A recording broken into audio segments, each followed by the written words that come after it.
ایک دن نا سرکار نے بیٹھے بیٹھے شاہ ولی اللہ صاحب نے ازالۃ الخفا میں لکھا ہے، حضور نے بیٹھے بیٹھے صحابہ سے فرمایا، کچھ لوگ بیٹھے رہتے تھے نا، کچھ لوگ زبردستی بوجھ بھی بنتے ہیں نا بعض لوگوں کی طبیعت پہ، تو کہنا پڑتا ہے ان سے کہ چلیں مہربانی کریں اب کوئی اور کام بھی کریں، اور کچھ ایسے ہوتے ہیں کہ مثل تعویذ ہوتے ہیں کچھ لوگ، وہ جب بھی ملتے ہیں شفا ہوتی ہے۔ تو ایک دن سرکار نے فرمایا، حضرت انس بن مالک کہتے ہیں حضور نے فرمایا بھی سارا دن نہ بیٹھے رہا کرو، وقفے سے ملا کرو، وقفے سے محبت بڑھتی ہے، وقفے سے ملا کرو محبت بڑھتی ہے۔ کہتے ہیں حضرت ابو بکر صدیق بھی قریب بیٹھے تھے، وہ بھی سن رہے تھے۔ ظہر سے پہلے بات ہوئی تو حضرت صدیق اکبر ظہر میں آئے، نماز پڑھی اور چلے گئے، عصر میں آئے، نماز پڑھی اور چلے گئے، مغرب میں آئے، نماز پڑھی اور حضرت انس بن مالک کہتے ہیں زور کے بعد بھی حضور نے پوچھا ابو بکر نہیں آئے؟ دیکھ بھی لیا ہے، آئے بھی ہیں، لیکن فرمایا وہ تو نماز میں آیا تھا نا، ادھر نہیں آیا۔ عصر کے بعد پھر پوچھا ابو بکر نہیں آئے؟ آپ ذرا کبھی اس لذت کو محسوس تو کریں، ذرا دیکھیں تو صحیح ہے کیا ہو رہا۔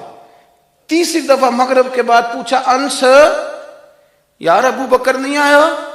تو حضرت انس بن مالک کہتے ہیں میں خادم تھا، قریب رہتا تھا، میں دوڑا گیا ابو بکر کے دروازے پہ دستک دی، میں نے کہا کیا کرتے ہو؟ حضور نے 3 دفعہ پوچھ لیا آئے نہیں، کہتے صدیق اکبر دوڑے آئے، حاضر خدمت ہوئے، حضور حکم ہو؟ کہا یار تو سارا دن میرے پاس بیٹھا ہی نہیں، تو آیا ہی نہیں، تو نظر ہی نہیں آیا۔ عرض کی حضور آپ نہیں تو فرمایا تھا وقفے سے ملا کرو محبت بڑھتی ہے۔ تو سنو یار، میں کیا اس کا ترجمہ کروں اس بات کا، میں کن لفظوں میں ان جملوں کو بیان کروں، کہاں سے لاؤں وہ کیفیات جو یہاں پوری اتریں؟ حضور آپ نے تو فرمایا تھا وقفے سے ملا کرو محبت بڑھتی ہے۔ تو محبوب کی آنکھوں میں آنسو چمک آئے، فرمایا ابو بکر کہا تھا پر تجھے تو نہیں نہ کہا تھا، اور یار کہا تھا کچھ لوگوں سے، تجھے تھوڑی کہا تھا تو نہ جایا کر، تو یہیں رہا کر، تو رہا کر یار، تو رہتا ہے تو میرا دل لگا رہتا ہے۔ اور یار آپ سمجھیں تو صحیح، آپ ذرا محسوس تو کریں، ایک باری میری آنکھیاں چوں اونا نے اتھرو پونجے سن، ہن مینوں چسکا پی گیا رونے دا، ہن مینوں چسکا پی گیا رونے دا، تے ہر ویلے آہو زاری دا۔ آپ ذرا اس لذت کو تو لیں۔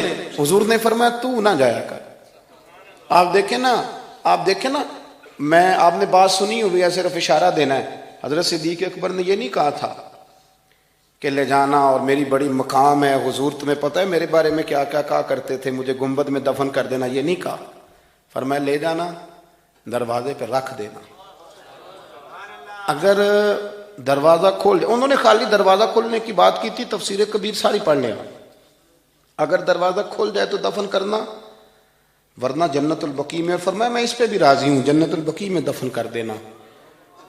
لیکن مولا علی کہتے ہیں ہم نے تو صرف رکھا تھا، اور ہم نے عرض کی حضور ابو بکر حاضر ہے، انہوں نے کہا تھا اگر دروازہ خود بخود کھل جائے تو رکھ دینا۔ کہتے ہیں انہوں نے تو صرف دروازے کی بات کی تھی، لیکن گنبد کا صرف دروازہ نہیں کھلا، اندر سے آواز بھی آئی، اندر سے آواز بھی آئی، لے او سجنا اساں توڑ نہیں پائی، لے سجنا اساں توڑ نہیں بھائی۔ اور درویش کہنے لگے پانی پرن سہیلیاں رنگا رنگ کڑے، اسی تے پریا اس دا جانیے جس دا توڑ چڑھے۔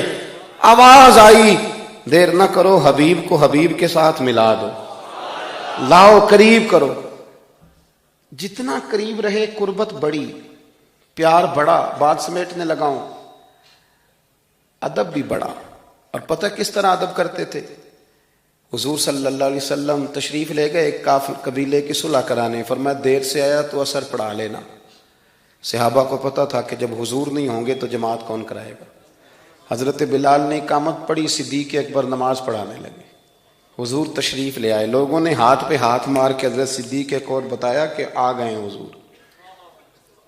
اللہ کے محبوب کے لیے رستہ بن گیا، نماز کے بیچ میں رستہ بن گیا، صفیں توڑ رہے ہیں صحابہ، حضور کو رستہ دے رہے ہیں، صفیں ٹوٹتی رہیں پر نماز کسی کی بھی نہیں ٹوٹی، صفیں ٹوٹتی رہیں نماز نہیں ٹوٹی۔ حضور پہلی صف میں پہنچ گئے تو جناب صدیق اکبر نے ایک قدم پیچھے ہٹایا۔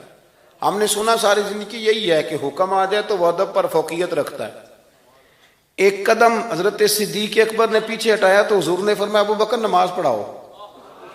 انہوں نے ایک اور پیچھے ہٹایا، ابو بکر نماز پڑھاؤ۔